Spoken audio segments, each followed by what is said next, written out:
बोले कि हे राजन, चैत्र मास के कृष्ण पक्ष की एकादशी का नाम पाप मोचनी है। इसके व्रत के प्रभाव से मनुष्य के अनेक पाप नष्ट हो जाते हैं। इसकी कथा इस प्रकार है। प्राचीन काल में एक चैत्ररथ नामक वन था। उसमें अप्सराएं वास करती थी। वहाँ हर समय वसंत रहता था, अर्थात उस जगह सदैव प्रत्येक तरह के पुष्प खिले रहते थे। उस जगह गंधर्व कन्याएं विहार किया करती थी। वन में इंद्र ने देवताओं के साथ क्रीड़ा किया करते थे। उस वन में एक मेघावी नामक मुनि तपस्या करते थे। वे शिव भक्त थे।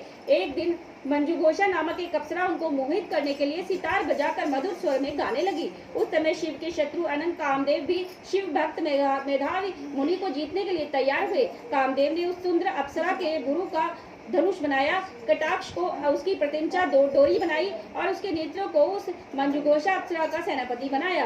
इस तरह कामदेव अपने शत्रु भक्त को जीतने को तैयार हुए। उस समय मेधावी मुनि भी युवा तथा हृष्ट थे। उन्होंने यज्ञोपवीत तथा दंड धारण कर रखा था। वे दूसरे कामदेव के समान प्रतीत होते थे। उस मुनि को देखकर कामदेव के वश में हुई मंजुघोषा ने धीरे धीरे मधुर वाणी से वीणा पर गाना शुरू किया तो मेघावी मुनि भी मंजुघोषा के मधुर गाने पर और उसके सौंदर्य पर मोहित हो गए। वह अप्सरा उन मुनि को कामदेव से पीड़ित जानकर उनसे आलिंगन करने लगी। वह मुनि उनके सौंदर्य पर मोहित होकर शिव रहस्य को भूल गए और काम के वशीभूत होकर उसके साथ रमण करने लगे। उन मुनि को काम के वशीभूत होने के कारण उस समय दिन रात्रि का कुछ भी ध्यान न रहा और बहुत समय तक रमण करते रहे। तदुपरांत मंजुघोषा उस मुनि से बोले कि हे मुनि, अब मुझे बहुत समय हो गया है, अतः स्वर्ग जाने की आज्ञा दीजिए। उस अप्सरा के ऐसे वचनों को सुनकर मुनि बोले, हे सुंदरी, तू आज संध्या को यहाँ आई है, अभी प्रातः काल तक ठहरो। मुनि के ऐसे वचनों को सुनकर अप्सरा उनके साथ रमण करने लगी और बहुत समय बिता दिया। फिर उसने मुनि से कहा, हे देव, अब आप मुझे स्वर्ग जाने की आज्ञा दीजिए। मुनि बोले, अभी तो कुछ भी समय नहीं हुआ, अभी कुछ देर ठहरो। इस पर वह अप्सरा बोली, हे मुनि, आपकी रात्रि तो बहुत लंबी है, अब आप सोचिए कि मुझे आपके पास आए कितना समय हो गया। उस अप्सरा के वचनों को सुनकर मुनि को ज्ञान हुआ और वह समय का विचार करने लगे। जब रमण करने से उनका प्रमाण 57 साल 7 माह और 3 दिन ज्ञात हुआ तो वे उस अप्सरा को काल का रूप समझने लगे। वे अत्यंत क्रोधित हुए और उस तप नाश करने वाली अप्सरा की तरफ देखने लगे। उनके अधर कांपने लगे और इंद्रियां व्याकुल होने लगी। तब मुनि उस अप्सरा से बोले, हे दृष्टे, मेरे तप का नष्ट करने वाली, तू अब मेरे श्राप से पिशाचनी हो जा। तू महान पापी और दुराचारणी है, तुझे धिक्कार है। उन मुनि के क्रोध युक्त श्राप से वह पिशाचनी हो गई। तब वह बोली कि हे मुनि, आप मुझ पर क्रोध को त्याग कर प्रसन्न हो जाओ और इस श्राप का निवारण कीजिए। विद्वानों ने कहा, साधुओं की संगत अच्छा फल देने वाली है, इसलिए आपके साथ मेरे तो बहुत वर्ष व्यतीत हुए, अतः अब आप मुझ पर प्रसन्न हो जाइए। तब मुनि को कुछ शांति मिली और उस पिशाचनी से बोले कि दुष्ट, तूने मेरा बहुत बुरा किया है, परंतु फिर भी मैं श्राप से छूटने का उपाय बतलाता हूँ। चैत्र माह के कृष्ण पक्ष की जो एकादशी है उसका नाम पाप मोचनी है। उस एकादशी का व्रत करने से तू पिशाचनी की देह से छूट जाएगी। इस प्रकार मुनि ने उनको समस्त विधि बतला दी और अपने पापों के प्रायश्चित के लिए अपने पिता चैवन ऋषि के पास गए। चैवन ऋषि अपने पुत्र मेधावी को देखकर बोले कि रे पुत्र, यह तूने क्या किया, तेरे समस्त तप नष्ट हो गए। मेघावी बोले, हे पिताश्री, मैंने बहुत बड़ा पाप किया है और आप आपसे छूटने का उपाय बतलाइए। आप उनसे छूटने का उपाय बतलाइए। चैवन ऋषि बोले, हे तात, तुम चैत्र मास के कृष्ण पक्ष की पाप मोचनी नाम की एकादशी का विधि तथा भक्ति पूर्वक व्रत करो, इससे तुम्हारे समस्त पाप नष्ट हो जाएंगे। पिता के वचनों को सुनकर मेधावी ऋषि ने पाप मोचनी एकादशी का विधि पूर्वक उपवास किया। उसके प्रभाव से उनके समस्त पाप नष्ट हो गए। मंजुघोषा अप्सरा भी पाप मोचनी एकादशी का व्रत करने से पिशाचनी की देह से छूट गई और सुंदर उद्धारण करके स्वर्गलोक चली गई। लोमच ऋषि बोले, हे राजन, इस पाप मोचनी एकादशी के प्रभाव से सब पाप नष्ट हो जाते हैं। इस एकादशी की कथा के श्रवण व पढ़ने से 1000 गौदान करने का फल मिलता है। इस व्रत के करने से ब्रह्म हत्या करने वाले, स्वर्ण चुराने वाले, मद्यपान करने वाले, अमज्ञा गमन करने वाले आदि के पाप नष्ट हो जाते हैं और अंत में स्वर्गलोक को चले जाते हैं। एकादशी महारानी की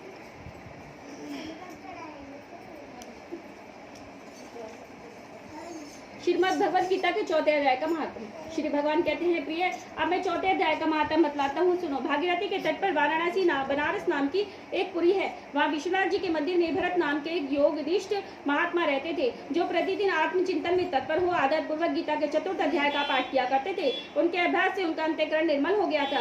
वे शीत उन्नत आदि उद्वंदों से कभी व्यतीत नहीं होते थे। एक समय की बात है, वे तपोधन नगर की सीमा में स्थित देवताओं का दर्शन करने की इच्छा से भ्रमण करते हुए नगर से बाहर निकल गए। वहाँ बेर के 2 वृक्ष थे, उन्हीं की जड़ में विश्राम करने लगे। एक वृक्ष की जड़ में उन्होंने अपना मस्तक रखा था तथा दूसरे वृक्ष के मूल में उनका एक पैर टिका हुआ था। थोड़ी देर बाद जब वे तपस्वी चले गए, तब बेर के वे दोनों वृक्ष 5 ही 6 दिनों के भीतर सूख गए, उनमें पत्ते और डालियां भी नहीं रह गई। तत्पश्चात वे दोनों वृक्ष कई ब्राह्मणों के पवित्र गृह में 2 कन्याओं के रूप में उत्पन्न हुए। वे दोनों कन्याएं जब बढ़कर 7 वर्ष की हो गई, तब एक दिन उन्होंने दूर देशों से घूमकर आते हुए भरत मुनि को देखा। उन्हें देखते ही वे दोनों उनके चरणों में पड़ गई और मीठी वाणी में बोली, मुने, आपकी ही कृपा से हम दोनों का उद्धार किया है। हमने बेड़ की योनि त्याग कर मानव शरीर को प्राप्त किया है। उनके इस प्रकार कहने पर मुनि को बड़ा विस्मय हुआ। उन्होंने पूछा, पुत्रियों, मैंने कब और किस साधन से तुम्हें मुक्त किया था?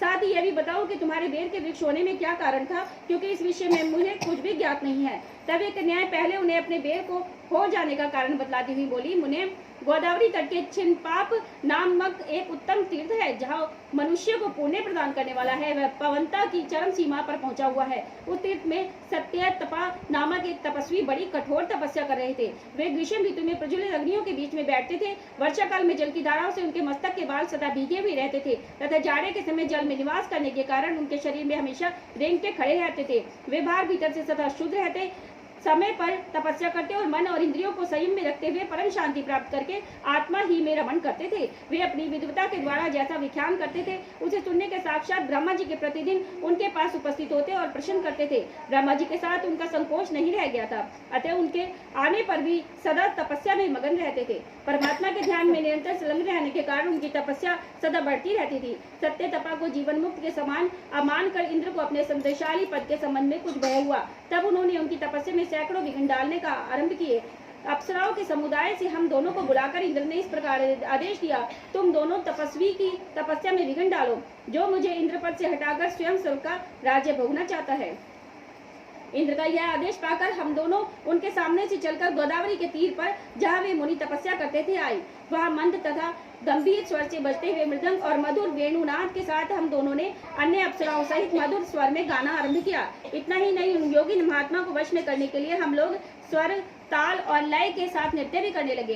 बीच बीच में जरा जरा सा आंचल खिसकने पर उन्हें हमारी छाती भी दिख जाती थी। हम दोनों की उन्मत्त गति काम भाव का उद्दीपन करने वाली थी, किंतु उसने उन निर्विकार चित्त वाले महात्मा के मन में क्रोध का संचार कर दिया। तब उन्होंने हाथ से जल छोड़कर हमें क्रोध पूर्वक शाप दिया, अरे तुम दोनों गंगा जी के तट पर बेर के वृक्ष हो जाओ। यह सुनकर हम लोगों ने बड़ी विनय के साथ कहा, महात्मा, हम दोनों पराधीन थी, अतः हमारे द्वारा जो दुष्कर्म बन गए हैं उसे आप क्षमा करें। यो कहकर हमने मुनि को प्रसन्न कर लिया। तब उन पवित्र चित्त वाले मुनि ने हमारे शापों उद्धार की अवधि निश्चित करते हुए कहा, भरत मुनि के आने तक तुम पर यह शाप लागू होगा। उसके बाद तुम लोगों को मृत्यु लोक में जन्म होगा और पूर्व जन्म की स्मृति बनी रहेगी। मुने, जिस समय हम दोनों बेर वृक्ष के रूप में खड़ी थी, उस समय आपने हमारे समीप आकर गीता के 4थे अध्याय का जप करते हुए हमारा उद्धार किया था, अतः हम आपको प्रणाम करती हैं। आपने केवल शाप से ही नहीं, इस भयानक संसार से भी गीता के 4th अध्याय के पाठ द्वारा हमें मुक्त कर दिया है। श्री भगवान कहते हैं, उन दोनों के इस प्रकार कहने पर मुनि बहुत ही प्रसन्न हुए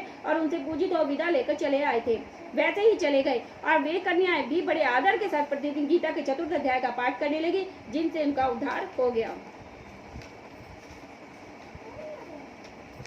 4था अध्याय। इसके उपरांत श्री कृष्ण महाराज बोले, हे अर्जुन, मैंने इस अविनाशी योग को कल्प के आदि के में सूर्य के प्रति कहा था और सूर्य ने अपने पुत्र मनु के प्रति कहा, मनु ने अपने पुत्र राजा ईश्वांकु के प्रति कहा। इस प्रकार परंपरा से प्राप्त हुए इस योग को राजर्षियों ने जाना, परंतु हे अर्जुन, वह योग बहुत काल से इस पृथ्वी लोक में लोप हो गया था। वह ही पुरातन योग अब मैंने तेरे लिए वर्णन किया है, क्योंकि तू मेरा भक्त और प्रिय सखा है, इसलिए तथा यह योग बहुत उत्तम और रहस्य अर्थात अति मर्म का विषय है। इस प्रकार भगवान श्री कृष्ण महाराज के वचन सुनकर अर्जुन ने कहा, हे भगवान, आपका जन्म तो आधुनिक अर्थात अब हुआ है और सूर्य का जन्म बहुत पुराना है, इसलिए इस योग को कल्प के आदि में आपने कहा था, यह मैं कैसे जानूं। इस पर श्री कृष्ण महाराज बोले कि हे अर्जुन, मेरे और तेरे बहुत से जन्म हो चुके हैं, परंतु हे परंतप, उन सबको तू नहीं जानता, मैं जानता हूँ। मेरा जन्म प्राकृतिक मनुष्य के सदृश नहीं है। मैं अविनाशी स्वरूप अजन्मा होने पर भी तथा सब भूत प्राणियों का ईश्वर होने पर भी अपनी प्रकृति को अधीन करके योग माया से प्रकट होता हूँ। हे भारत, जब जब धर्म की हानि और अधर्म की वृद्धि होती है, तब तभी मैं अपने रूप को रचता हूँ, अर्थात प्रकट करता हूँ, क्योंकि साधु पुरुषों का उद्धार करने के लिए, दूषित कर्म करने वालों का नाश करने के लिए तथा धर्म स्थापन करने के लिए युग युग में प्रकट होता हूँ।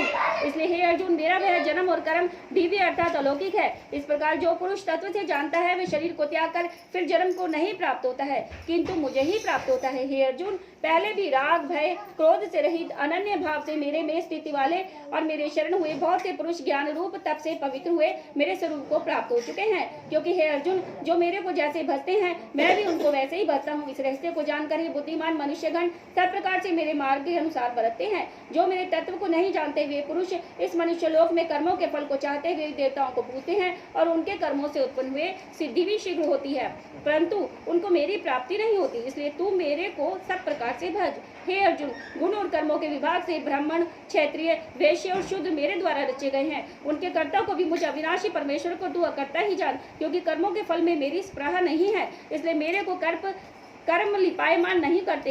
इस प्रकार जो मेरे को तत्व से जानता है वह कर्मों से नहीं बांधता है, तथा पहले होने वाले मुमुक्षु पुरुषों द्वारा भी इस प्रकार जानकर ही कर्म किया गया है। इससे तू भी पूर्वजों द्वारा सदा से किए हुए कर्म को ही कर। परंतु कर्म क्या है और अकर्म क्या है, ऐसे इस विषय में बुद्धिमान पुरुष भी मोहित है। इसलिए मैं वह कर्म अर्थात कर्मों का तत्व तेरे लिए अच्छी प्रकार कहूंगा कि जिसको तू जानकर तू अशुभ अर्थात संसार बंधन से छूट जाएगा। कर्म का स्वरूप भी जानना चाहिए और अकर्म का स्वरूप भी जानना चाहिए। निषिद्ध कर्म का स्वरूप भी जानना चाहिए, क्योंकि कर्म ही की गति गहन है। जो पुरुष कर्म में अर्थात अहंकार रहित की हुई संपूर्ण चेष्टाओं में अकर्म अर्थात वास्तव में उनका ना होनापन ही देखे, जो पुरुष अकर्म में अर्थात अज्ञानी पुरुष द्वारा किए हुए संपूर्ण क्रियाओं के त्याग में भी कर्म को अर्थात त्याग रूप क्रिया को देखे, वह पुरुष मनुष्य में बुद्धिमान है और वह योगी संपूर्ण कर्मों का करने वाला है। हे अर्जुन, जिसके संपूर्ण कार्य कामना और संकल्प से रहित है, ऐसे उसे ज्ञान रूप अग्नि द्वारा भस्म हुए कर्मों वाले पुरुष को ज्ञानी जन भी पंडित कहते हैं। जो पुरुष सांसारिक आश्रय से रहित सदा परमानंद परमात्मा में तृप्त है, वह कर्मों के फल और संग अर्थात कर्तव्य अभिमान को त्याग कर कर्म में अच्छे प्रकार बरतता हुआ भी कुछ भी नहीं करता है। जीत लिया है अंतःकरण और शरीर जिसने तथा त्याग दी है संपूर्ण भोगों की सामग्री, जिसने ऐसा आशा रहित पुरुष केवल शरीर संबंधी कर्म को करता हुआ भी पाप को नहीं प्राप्त होता है। अपने आप को जो कुछ अप्राप्त हो उनमें ही संतुष्ट रहने वाला, हर्ष शोकादि द्वंद्वों से अतीत हुआ और मत्सरता अर्थात ईर्ष्या से रहित सिद्धि और असिद्धि में समत्व भाव वाला पुरुष कर्मों को करके भी नहीं बनता है। क्योंकि आसक्ति से रहित ज्ञान में स्थित हुए चित्त वाले यज्ञ के लिए आचरण करते हुए मुक्त पुरुष के संपूर्ण कर्म नष्ट हो जाते हैं। उन यज्ञ के लिए आचरण करने वाले पुरुषों में भी कोई इस भाव से यज्ञ करते हैं। अर्पण अर्थात स्त्रुवादिक भी ब्रह्म है और हवि अर्थात हवन करने योग्य द्रव्य भी ब्रह्म है। ब्रह्म रूप अग्नि में ब्रह्म रूप कर्ता के द्वारा जो हवन किया गया है वह भी ब्रह्म ही है। इसलिए ब्रह्म रूप कर्म में समाधिस्थ हुए उस पुरुष द्वारा जो प्राप्त होने योग्य है वह भी ब्रह्म है। दूसरे योगी जन देवताओं के पूजन रूप यज्ञ को अच्छी प्रकार उपासते हैं अर्थात करते हैं, और दूसरे ज्ञानी जन पर ब्रह्मा परमात्मा स्वरूप अग्नि में यज्ञ के द्वारा ही यज्ञ को हवन करते हैं। अन्य योगी जन श्रोत्रादिक सब इंद्रियों के असंयम और स्वाधीनता रूप अग्नि में हवन करते हैं अर्थात इंद्रियों को विषयों में रोककर अपने वश में कर लेते हैं, और दूसरे योगी लोग शाब्दिक विषयों को इंद्रिय रूप अग्नि में हवन करते हैं अर्थात राग द्वेष रहित इंद्रियों द्वारा विषयों को ग्रहण करते हुए भी भस्म रूप करते हैं। दूसरे योगी जन संपूर्ण इंद्रियों की चेष्टाओं को तथा प्राणों के व्यापार को ज्ञान से प्रकाशित हुई परमात्मा में स्थिति रूप योगनादि में हवन करते हैं। दूसरे कई पुरुष ईश्वर अर्पण बुद्धि से लोक सेवा में द्रव्य लगाने वाले, वैसे ही कई पुरुष सब धर्म पालन रूप तप यज्ञ करने वाले हैं। कई अष्टांग योग रूप यज्ञ को करने वाले हैं, दूसरे अहिंसा आदि तीक्ष्ण व्रतों से युक्त यत्नशील पुरुष भगवान के नाम का जप भगवत प्राप्ति विषयक शास्त्रों का अध्ययन रूप ज्ञान यज्ञ करने वाले हैं। दूसरे योगी जन अपान वायु में प्राण वायु को हवन करते हैं, वैसे ही अन्य योगी जन प्राण वायु में अपान वायु को हवन करते हैं तथा अन्य योगी जन प्राण और अपान की गति को रोककर प्राणायाम के परायण होते हैं। दूसरे नियमित आहार करने वाले योगी जन प्राणों को प्राणों में ही हवन कर देते हैं। इस प्रकार योग द्वारा नाश हो गया है पाप जिनका, ऐसे यह सब पुरुष ही यज्ञों को जानने वाले हैं। हे पुरुष श्रेष्ठ अर्जुन, यज्ञों के परिणाम स्वरूप ज्ञान अमृत को भोगने वाले योगी जन सनातन परब्रह्म परमात्मा को प्राप्त होते हैं, और यज्ञ रहित पुरुष को यह मनुष्य लोक भी सुखदायक नहीं है, फिर परलोक कैसे सुखदायक होगा। ऐसे बहुत प्रकार के यज्ञ वेद की वाणी में विस्तार किए गए हैं। उन सबको शरीर मन इंद्रियों की क्रिया रूप द्वारा ही उत्पन्न होने वाले जान, इस प्रकार तत्व से जानकर निष्काम कर्म योग द्वारा संसार बंधन से मुक्त हो जाएगा। हे अर्जुन, सांसारिक वस्तुओं में सिद्ध होने वाले यज्ञ से ज्ञान रूप यज्ञ सब प्रकार श्रेष्ठ है, क्योंकि हे पार्थ संपूर्ण यावन मात्र कर्म ज्ञान में शेष होते हैं अर्थात ज्ञान उनकी प्रकाष्ठा है। इसलिए तत्व को जानने वाले ज्ञानी पुरुषों से भली प्रकार दंडवत प्रणाम तथा सेवा और निष्कपट भाव से किए हुए प्रश्न द्वारा उस ज्ञान को जान वे मर्म को जानने वाले ज्ञानी जन तुझे उस ज्ञान का उपदेश करेंगे। कि जिसको जानकर तू फिर इस प्रकार मोह को प्राप्त नहीं होगा। और हे अर्जुन, जिस ज्ञान के द्वारा सर्वव्यापी अनंत चेतन रूप हुआ अपने अंतर्गत समष्ट बुद्धि के आधार संपूर्ण भूतों को देखेगा, उसके उपरांत मेरे में अर्थात सच्चिदानंद स्वरूप में एक भाव हुआ सच्चिदानंदमय ही देखेगा। यदि तू सब पापियों से भी अधिक पाप करने वाला है तो भी ज्ञान रूप नौका द्वारा निसंदेह संपूर्ण पापों को अच्छी प्रकार तर जाएगा। हे अर्जुन, जैसे प्रज्वलित अग्नि ईंधन को भस्मय कर देता है, वैसे ही ज्ञान रूप अग्नि संपूर्ण कर्मों को भस्म कर देता है। इसलिए संसार में ज्ञान के समान पवित्र करने वाला निसंदेह कुछ भी नहीं है। उस ज्ञान को कितने ही काल से अपने आप समत्व बुद्धि रूप योग के द्वारा अच्छी प्रकार शुद्धांतकरण द्वारा पुरुष आत्मा में अनुभव करता है। हे अर्जुन, जितेंद्रिय तत्पर हुआ श्रद्धावान पुरुष ज्ञान को प्राप्त होता है। ज्ञान को प्राप्त होकर तत्क्षण भक्त भगवत प्राप्ति रूप परम शांति को प्राप्त हो जाता है। हे अर्जुन, भगवत विवेक को न जानने वाला और श्रद्धारहित और संशय युक्त पुरुष परमार्थ से भ्रष्ट हो जाता है।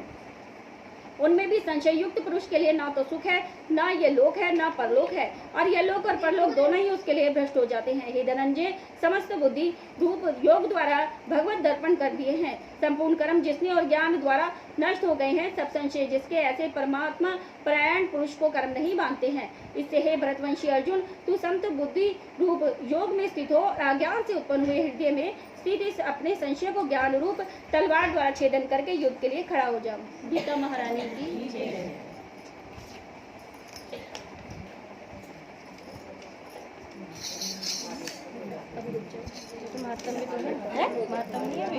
हो गया थाली दे दो उधर। हाँ ये सही।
एकादशी द्वादशी में ये थोड़ा होता है, एकादशी में ज्यादा कठिनाई होता है।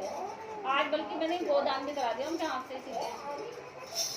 पूरी कोशिश तो चल रही है ठीक हो जाए, बस थोड़ा सा एकादशी में वो मतलब थोड़ा ठीक से। एकादशी को व्रत कौन रखता है? आप रखते हो? हाँ।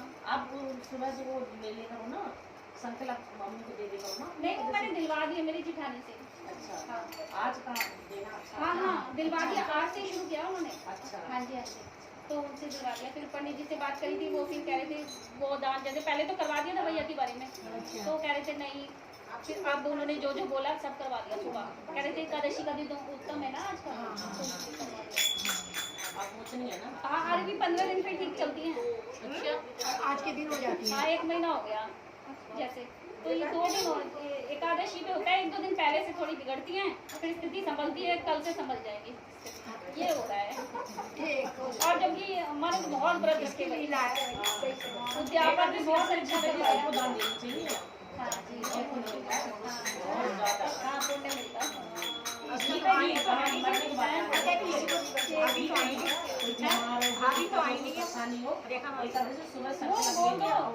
अगले कीर्तन ना कृष्णा आंटी के है। हाँ जी नहीं आ जाएंगी, वो उनकी बहू ने बोल दिया ना, तो इसलिए अगला वाला महीना है। क्योंकि उनको घर भी नहीं पता होगा ये मैं सोनी आएगी वैसे तो इसलिए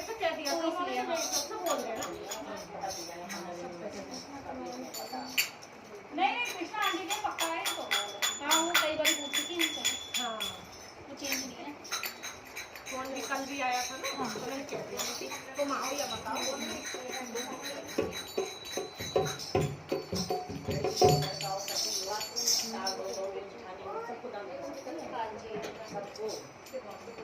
लेकिन ये है कि वो व्रत बहुत नियम से रखना पड़ता है, वो व्रत बोलू दान करते हैं।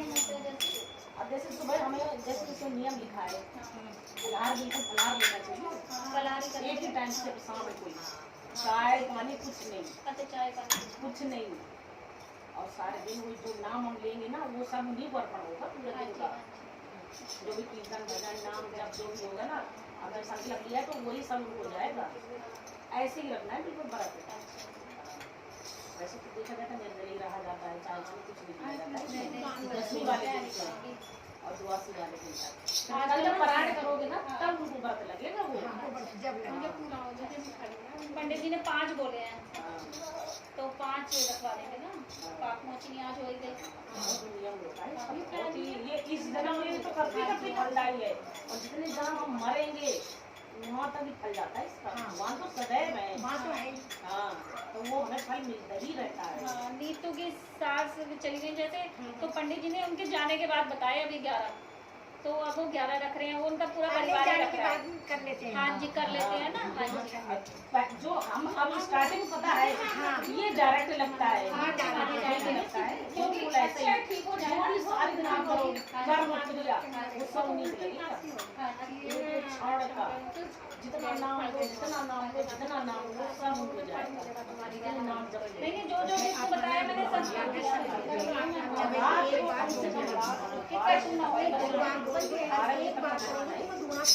हिम्मत तो दिखा रही है।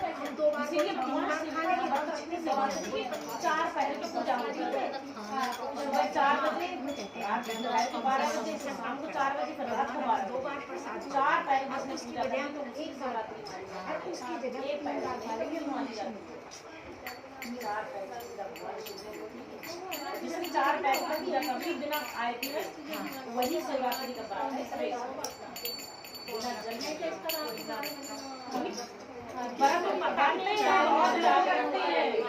बहुत लोग 12 बजे और रात को 12 बजे का दोपहर का चल 12 बजे का और शाम का दोनों समय मिलते हैं।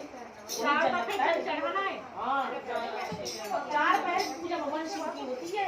4 पहर पूजा होती है। आपको सोना भी नहीं है, जागरण करते हैं, जागरण करते हैं, मेन जागरण होता है। कम से कम 12 बजे तक अरे होता है 4 जने बैठ जाओ कीर्तन करते हो 10 बजे हो जाता है। 1 बजे तक 12, 10, 11 बजे तो वैसे ही सोते हैं। 4 लोग बैठ जाओ, अगर मेरा सिद्धांत कर दिया ना तो 4 लोग बैठ जाओ किसी कहते हैं कि भजन के प्रसंग में जो गाओ विधान की तो साथ में लगा उतना ही फल जाएगा। अरे तो पहले तो यही बोला था बोला तो ये पैसे तो नहीं तो फिर मैं कैसे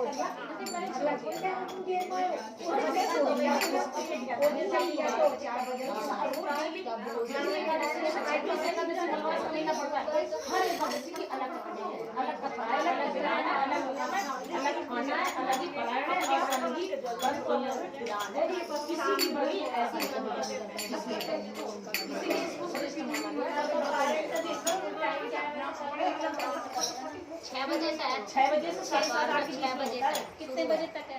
ये तो मुझे पता नहीं, पर 6 बजे से बताया। 6 से 7:30, 8, 9:30 बीच में इससे बाद नहीं होता है। बड़ा थोड़ी बात नहीं, अभी तो कल बता दो 3 बजे आज वो है जल से तुलसी जल से भगवान को चढ़ा खाने वो तो करते हैं इसी से करते हैं। और जो भी व्रत रखते हैं जो भी हम अगले दिन दान करते हैं वो अपने सामने होना चाहिए सारा सामान।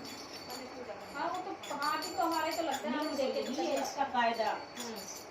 और व्रत का तो एक ही नियम है, इसकी जितनी भी एकादशी है सबका नियम अलग अलग है।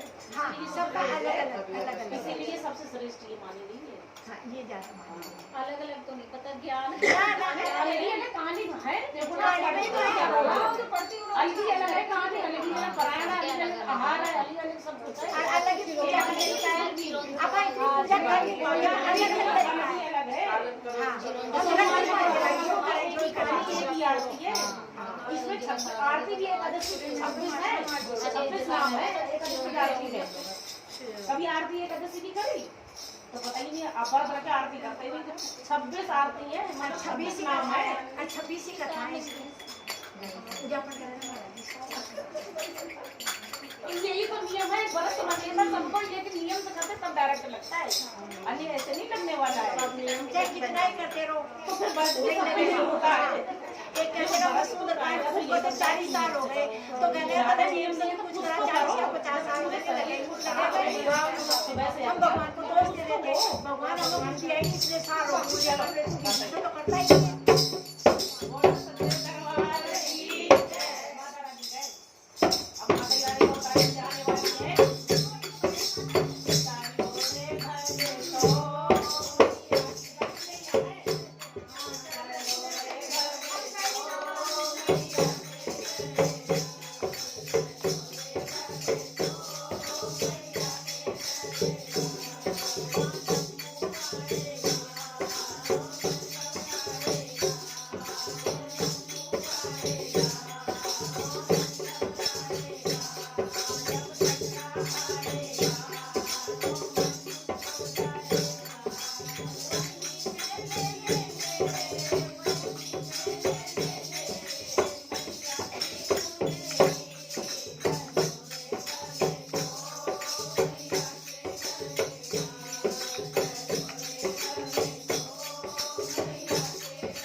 चलिए अगला कीर्तन आरती के।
इसी में रखूं मैं ना।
बोलेंगे तो थोड़े थोड़े कह पाएंगे। सही सही है बिल्कुल। राम राम तो सब लोग कह लेंगे ना। सब तो लिख लेगा। और सब 108 बार तो कम से कम ले लेंगे। कोई ना ले पाता तो 108 बार। उधर चौपाई तो हम ही बढ़वाएंगे बस। चौपाई को आएंगे या बोल देंगे नहीं चौपाई को बैठा रहेगा। इसे तो राम ही राम सब लोग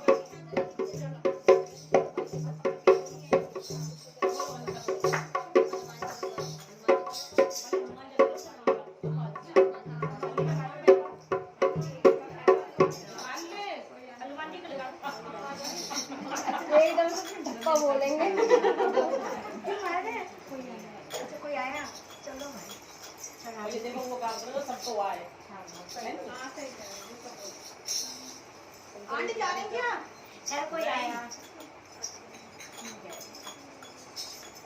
कौन सा गाँव आप? हनुमान जी का हम कर पूछ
बैठे हैं ना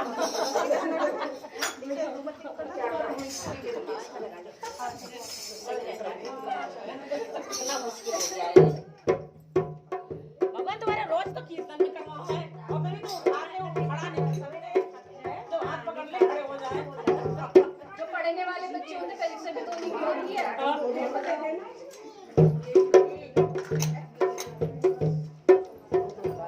डांस करके दिखाओ।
नहीं इससे कर दो, चम्मच लो, ये लो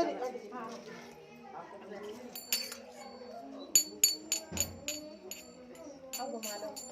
अच्छा घुमा लो, सॉरी अब सारे घुमा लो, कपूर डाल लेना।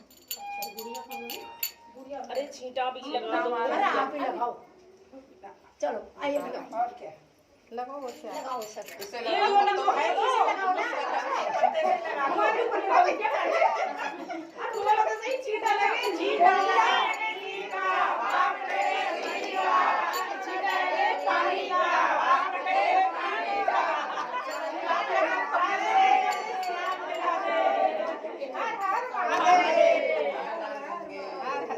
अरे इसके ऊपर नहीं आया छींटा, इसके लिए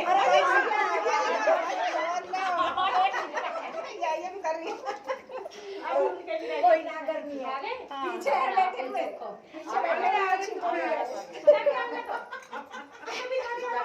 आ गया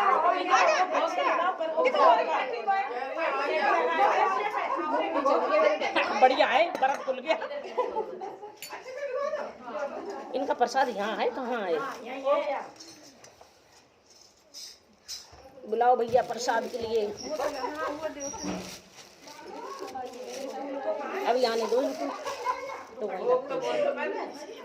यहाँ रखें तो दोने ले लो, दोने रख रही है।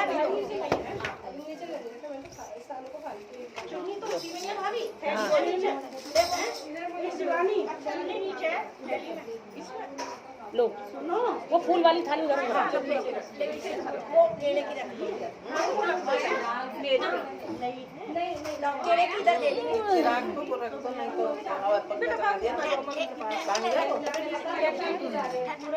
एक परात और मंगा लो जी, एक परात। क्या करेंगे? अच्छा ये है ना, एक भैया परात परात ला दो।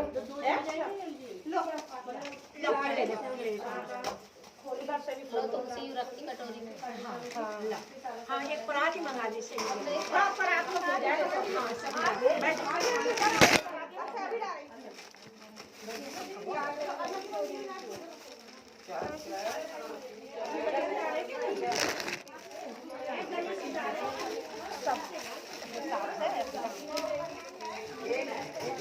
ऐसा करो, मैं बताऊँ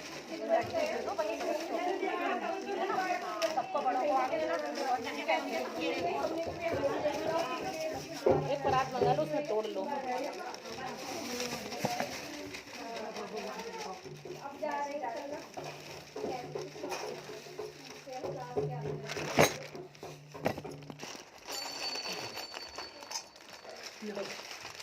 ये लो, ये खोल लो।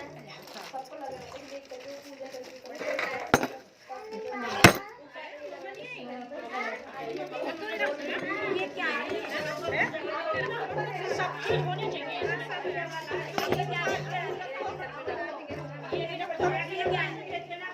ये भी रखो, लो काट भी रखो। ये काट सब लड्डू भी चौड़ाई का लड्डू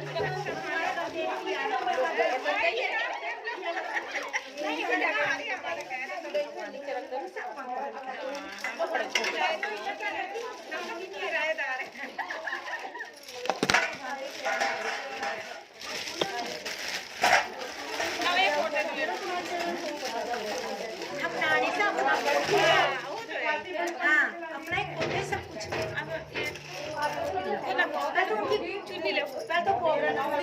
बुलाओ, बुलाओ। हाँ पहले हाँ बस ये बर्फी और जाएगा। अरे भोग वाली को तो बुलाओ। हाँ अभी दे रही इसमें अरे ये अभी परात ले लेती कोई बात नहीं हो गया था। चलो बैठो भोग लगाओ। अच्छा आगे बड़ी है बड़ी है। अच्छा ऐसी होनी चाहिए आगे हाँ उसमें से ले लो। ये दो बड़े ये है ये लो इसमें दिख रहा है ना। अच्छा अच्छा ये दो भी लगा दो ना। दोनों ले लो हाँ वो क्या उनका भी सीधी करो सीधी। चलो तो ऐसा सीधी तो क्या मतलब नहीं सीधी नहीं ये कर दो ना नीचे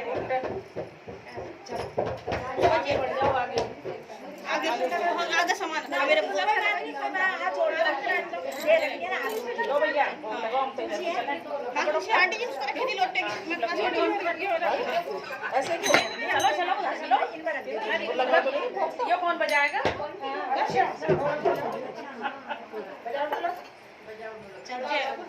भगवान जी को बाद में देखना सब लोग भोग लगाते हैं देखना सही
की जय।